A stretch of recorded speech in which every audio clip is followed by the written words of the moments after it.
Today I'm telling a story I didn't always have the words for.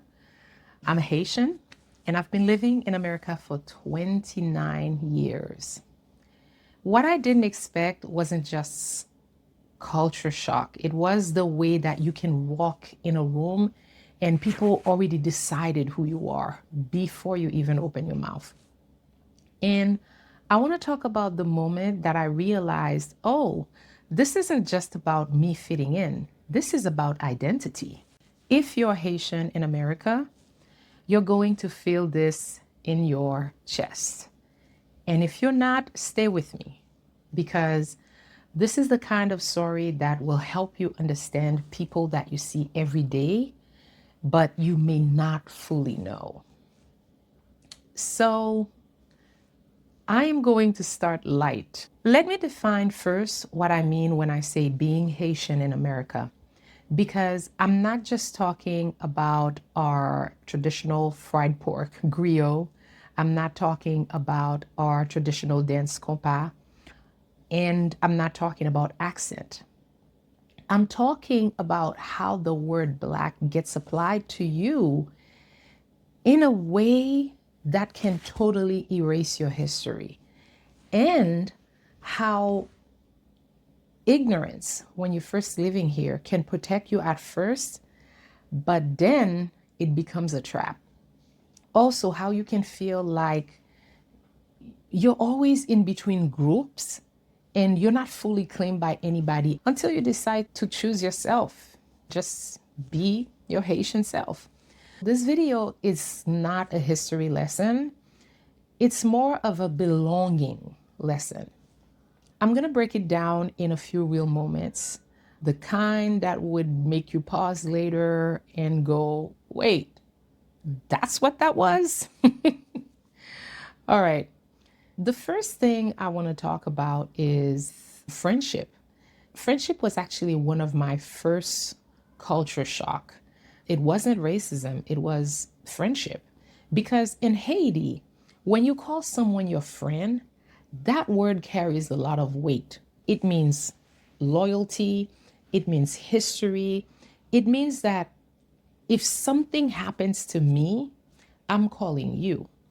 But in America, I noticed that people will meet you twice and be like, oh, my friend at work. I remember sitting there the first time this happened to me at work. And then when the person said, my friend at work, and then I said, wait, friend? Like friend?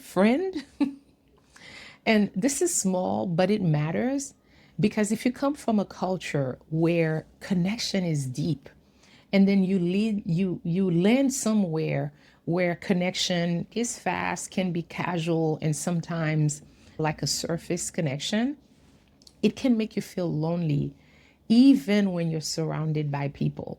If you're an immigrant, sometimes you feel isolated.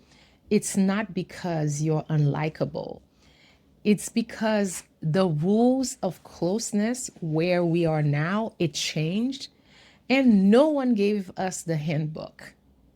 In Haiti, we don't play with the word zami. Zami means friend. And that's not casual for us. Now, let me talk about the ignorance shield that I mentioned before. When I first came to America, I didn't understand American racial history the way that people who grew up here do. Because of that, certain things, they just didn't register to me at all. It's not because they were not happening, but it was because I did not have the language. I could be in certain spaces, especially spaces that were mostly white, and I would just focus on my goals because I was trying to survive, I was trying to succeed, I was trying to build and learn and work. But I didn't realize that sometimes the reason that I could push through with what I was doing, it was because I hadn't learned what certain comments actually meant. Picture you're in a room, everyone's smiling, everyone looks normal, and then someone says something small and you just brush it off, really. But later, when you are replaying that in your head and you realize that you brushed it off because you did not know what to call what just happened. I realized that sometimes you don't recognize disrespect at first. It's not because you're weak, but it's because you're new to the scene. You're new to to these set of rules that you know nothing about. Let me talk about one of the most confusing parts for me. There were things that people say to immigrants, especially Black immigrants, that sounds like compliments at first, but they don't feel good at all. Things that were said to me, amongst other things, you're so articulate, or wow, you don't have an accent like I expected. Oh, you're different. Or the one that I hated the most, oh, you're one of the good ones. And oh, that one was said to me when I was taking my driver's license test, mind you, by a state police. He said, oh, do they even have roads where you came from? Did you get here on a boat? And they saying it with a friendly tone, and sometimes they saying it while they're smiling. But something inside of you is like, why are you even surprised that I can speak? I remember hearing something like that and feeling two feelings at once. One part of me wanted to take some of those things as a compliment because I'm just trying to be polite. But another part of me was feeling, wait, what box did you exactly put me in before I spoke? So when people are surprised by your intelligence, it reveals the low expectation that they started with for you. If you're Haitian watching this, you already know what I mean.